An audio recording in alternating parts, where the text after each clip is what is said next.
That are making a difference when it comes to athletics and sports. And today, sticking with that theme of the Women's World Cup, we're talking soccer. Michelle Ledka is in studio with us this morning and has more on a local organization that really is at the forefront of equality in the sport. Hi, Michelle. Hi, Liz. That is so correct. The Reign FC has been a soccer staple in our community for 7 years, something that many sports fans may take for granted, but really, the organization and players have been striving for the success that they are finally seeing, and it's making a difference in our own backyards and across the country. Y'all going to the game? For almost 60 years, Step on up. fans have flocked to Cheney Stadium to take in America's pastime. There you go, ma'am. But this year, there's more to cheer for than just baseball. The historic venue is now home to the Reign FC. We all cheer for Reign FC. One of 9 clubs in the National Women's Soccer League. Walking by all the trumpets, the fireworks and stuff, I'm like, dang, we made it. The fanfare in Tacoma is a welcome sight for Reign FC players Beverly Yanez and Lauren Barnes. If you asked me 7 years ago if I'd be playing soccer, I would have just left. It's a reality that seemed unlikely after both players were left without a team when the previous league folded in 2012. I actually will never forget that feeling. It's something that I still carry with me today. At the time, I was just like pretty much, in terms of soccer, was like at an all-time low. I was devastated. I wasn't devastated because I was waking up and no longer getting paid for what I love to do. I was devastated from the fact that I felt like it was taken from me. But this time around, things are different.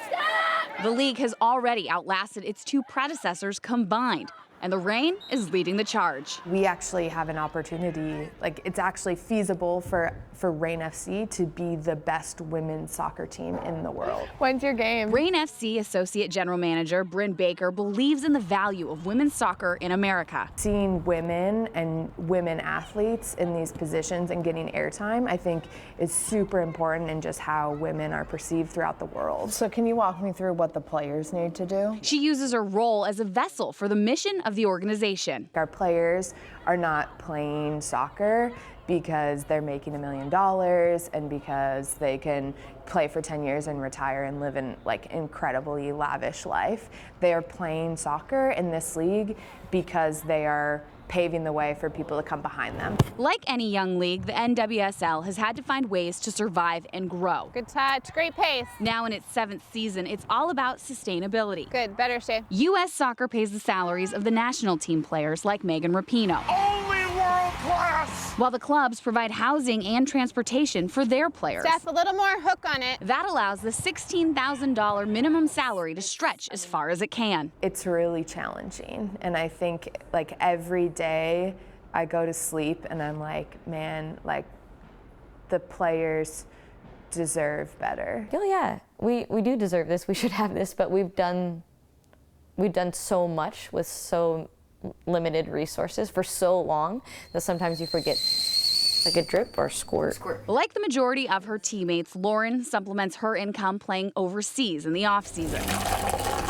Others, like Beverly, have side coaching businesses. We care, we grind. We do what we need to do, and it doesn't matter what that takes, and it doesn't matter what, what that looks like, and it's, I truly believe that builds character. There you go. It's that mindset that's allowed the Reign to trailblaze the game here in the U.S. We want to be involved, we want to be here, we want to play, we want to show other kids that what it's like to be at this level.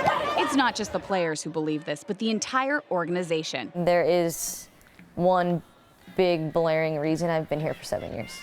I don't want to leave. It's not just having the best soccer players on the field, it's having the best front office, the best marketing team, and the best promotions, and like all of that goes into being the best soccer team on the planet, which is what we want to be. That goal is what led the club to make the tough decision to move the team south. We made a really difficult choice to move the team to Tacoma because of the increased experience we could provide fans and the better experience we could provide players.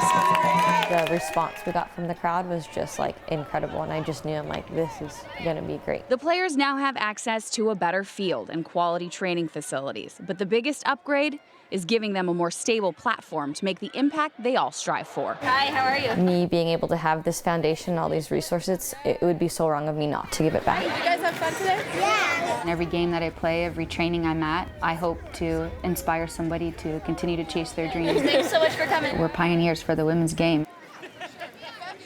Such an amazing group of women and men throughout that entire organization. I cannot say enough good things about all of them. And if the experience isn't proof enough when it comes to their move to Tacoma, in the team's first home match of the season at Cheney Stadium, they already surpassed their record attendance, which was set at a match at Memorial Stadium in Seattle back in 2016. Guys. Michelle, thank you again. The U.S. women's soccer team will play their first match in the FIFA World Cup against Thailand today in just a couple of hours. And Q13 Fox is your home for